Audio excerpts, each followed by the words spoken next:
Добар ден, го следите дневникот на Канал Плюс телевизија во 16:30. Еве дел од денешните теми.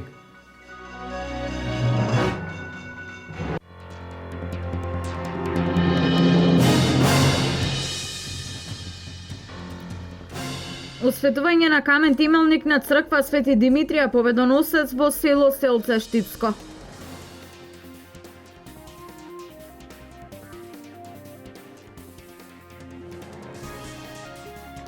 Балканскиот афоризам и карикатура наскоро ќе добие свој фонд. Карикатуристите на полесен начин ќе ги промовираат своите дела.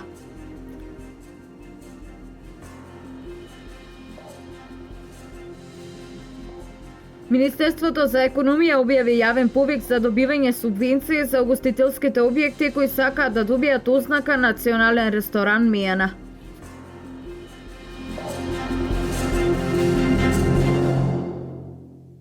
Утрово во село Селце Штипско се освети камен темелникот на црква Свети Димитрија Победоносец. Во ова село за прв пат ќе биде изграден црковен храм. Во селце има 120 постојани жители, од кои 95% од населението се од муслиманска вероисповед. Иницијатор за изградба на храмот е жител на село Селце, кој долго време живее во странство.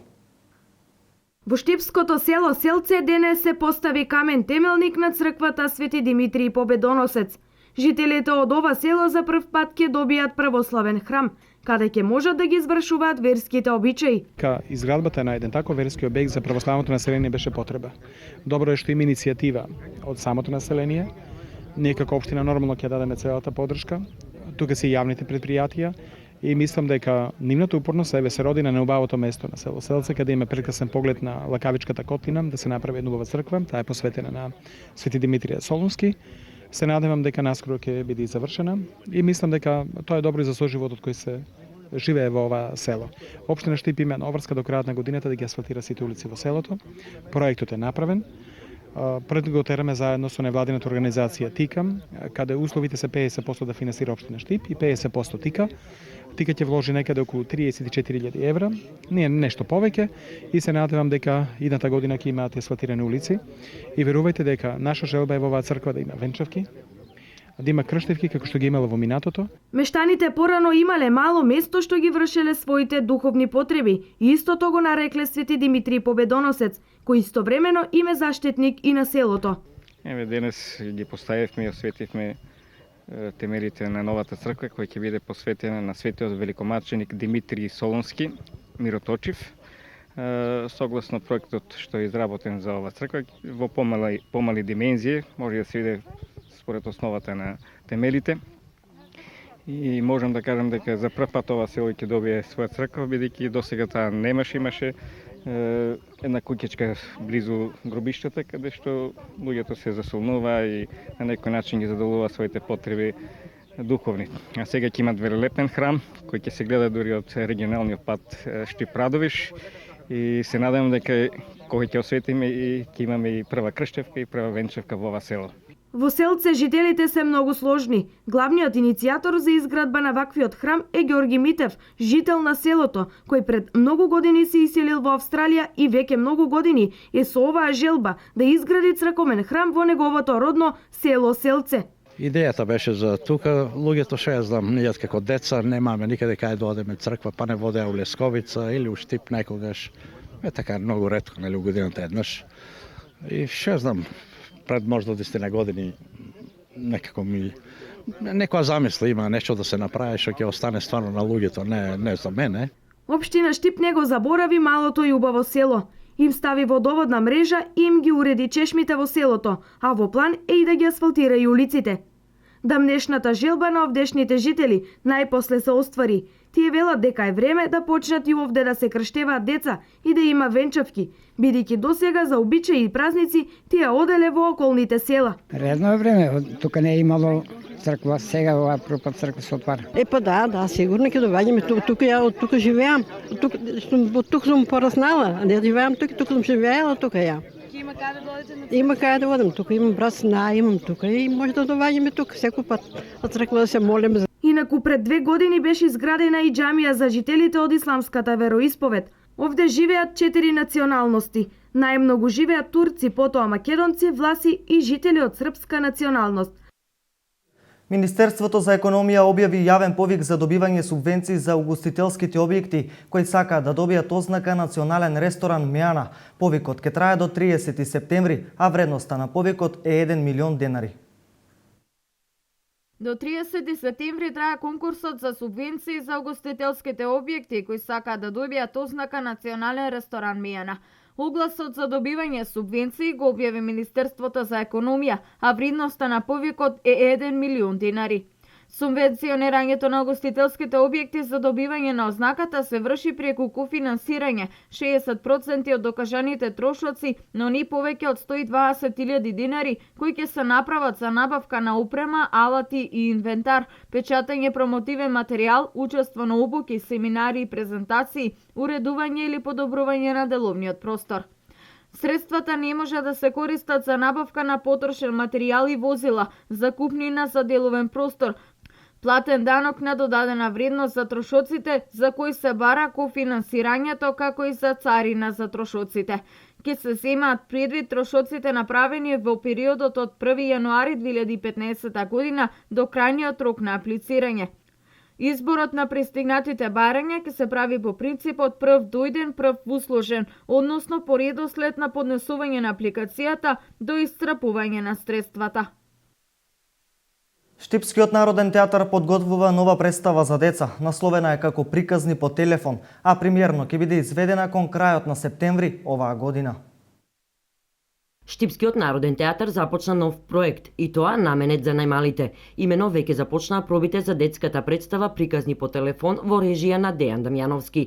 Во истата ќе бидат ангажирани поголем број штипски актери, а една од главните улоги ја има младиот Ефтим Трајчов Георски. Го играм таткото кој што ги раскажува приказните на својата ќерка, бидејќи тоа е трговски, дека тоа е патник, значи неговата работа не му дозволува да е постојано дома.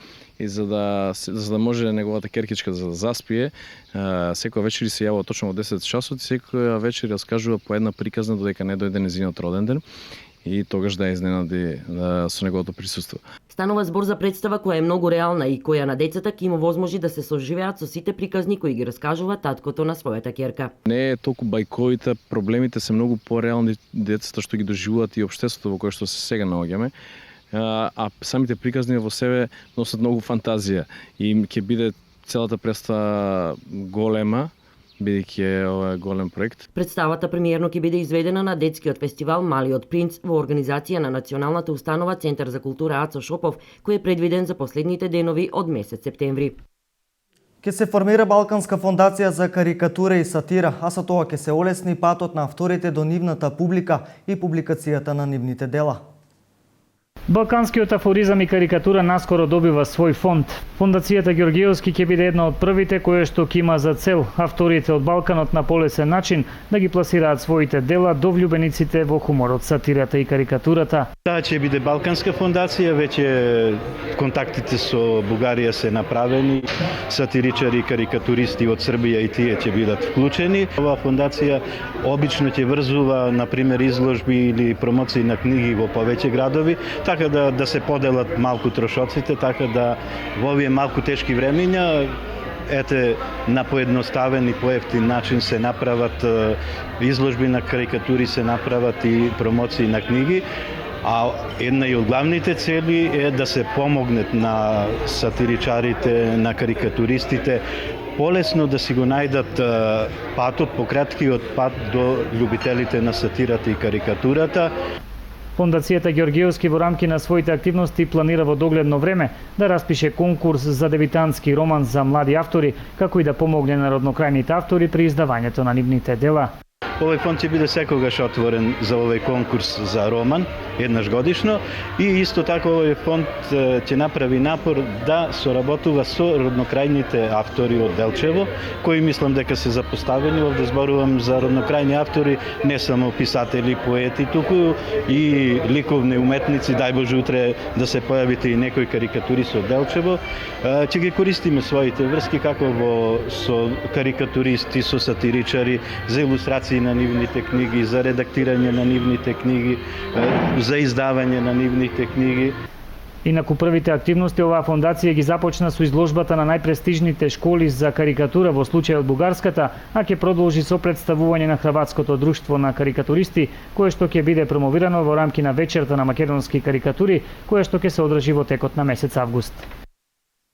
Фестивалот на дувачки оркестри Пехчево по пети пат го организира единствениот фестивал посветен на дувачките инструменти. Фестивалот ќе започне на 10 јули, а ќе трае до 13. А пред публиката во Пехчево настап ќе имаат дувачки оркестри од Бугарија и Србија. Ќе пеат познати имиња од македонската естрада, како и други манифестации кои овие 3 дена ќе ги забавуваат жителите на Пехчево.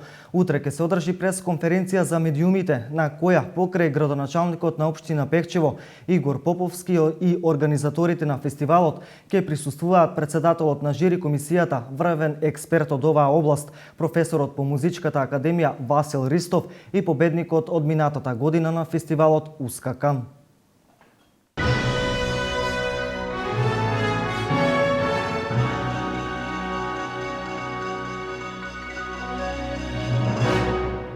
А во Виница во пресрет на Павлов ден, патронот на градот почнувајќи од 9 јули предвиничени концерт ќе имаат пеачката Андријана Јаневска, Дамир и Мери и Мите Домовски. На 11 јули уметникот Струмица Ване Кустуранов ќе има изложба Лица под небото, а потоа ќе се одржи павловденските турнири во тенис. А точно на Павлов ден ќе се спроведе крводарителска акција и свечена литургија.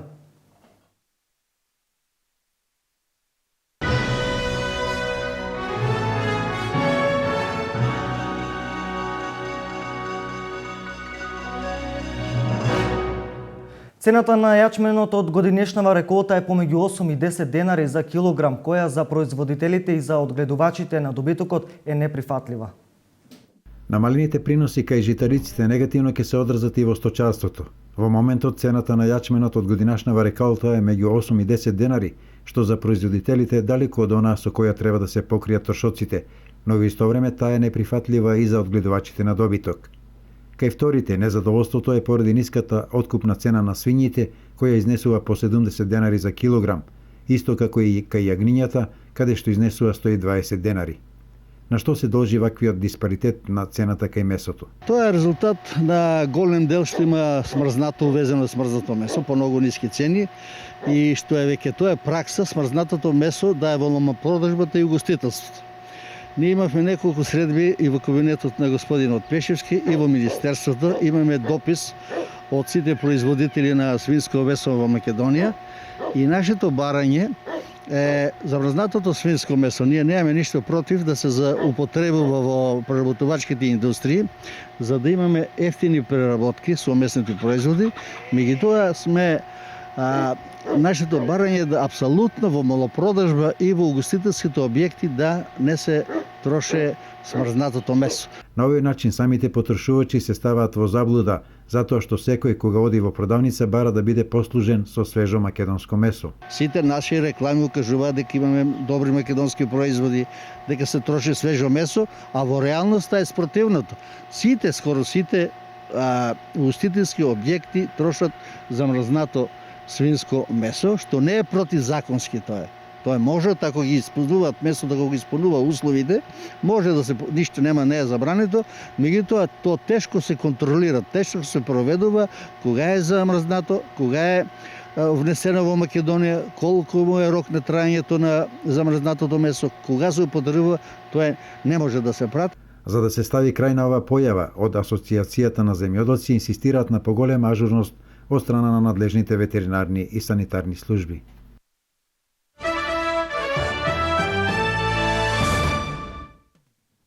Се типет мажи од страна на момчиња војници на возраст од 13 и 14 години. Убиени се наводно војници са робени во Хомс. Видеото било постирано на социјалните мрежи на профили поврзани со Исламска држава. Во него може да се види како во римскиот амфитеатар во Палмира се собрале стотина гледачи вообичаено за бруталните екзекуции на ИСИС. Се гледаат и лицата на мажите што ќе бидат убиени, а изгледа како да се мачени и издрогирани.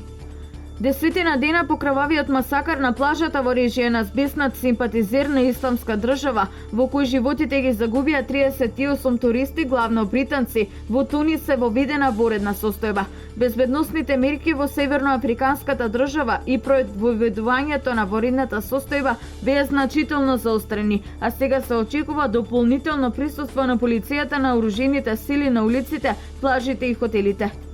Експертите коментираат дека грците денеска се соочуваат со две подеднакво болни перспективи: долгогодишни рестриктивни мерки за штедење или потенцијален катастрофален излез на земјата од еврозоната, а прашање е дали со гласањето ќе се избегне и едното и другото. Реално нејасно е што ќе се случи со референдумот, без разлика дали граѓаните ќе заокружат да или не.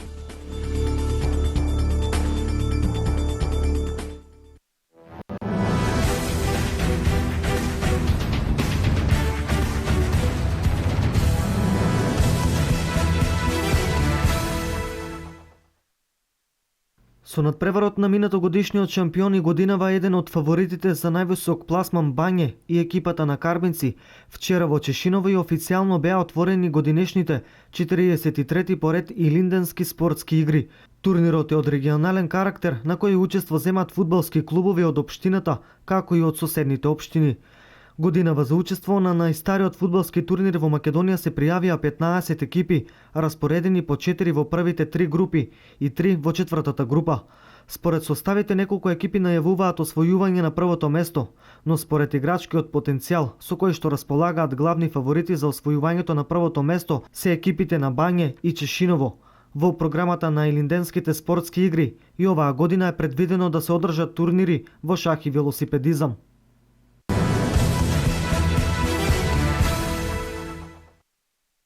Фудбалерите на Чиле за прв пат во својата историја станаа шампиони во Јужна Америка. Вчера вечер на 44-тото издание на Копа Америка ја победи Аргентина на пенали со 4:1, откако по регуларниот дел и продолженијата надпреварот заврши без голови. За составот на Чиле ова е прв трофеј во историјата по 4 загубени финални средби и полуфиналето на светското првенство во 1962 година, а по овој неуспех продолжува постот на гаучосите без трофеј во Копа Америка што трае уште од 1993 година. Шансите на двете страни беа исклучително ретки, по една на двете страни во првото полувреме, а во вториот дел на неколку минути пред крајот. Прво поради лошата офсайд стапица на Аргентина. Алекси Санчес излезе сам, но шутираше покрај голот. Во пенал серијата Чиле беше безпрекорен, иако голманот на Аргентина 3 пати ја процени страната на шутот, додека пак аргентинците беа понервозни. Меси погоди, но Игуаин шутираше далеку над голот, а чилианскиот голман го одбрани шутот на Банега. На крајот Алекси Санчес погоди, со што предизвика ерупција на Сантијаго.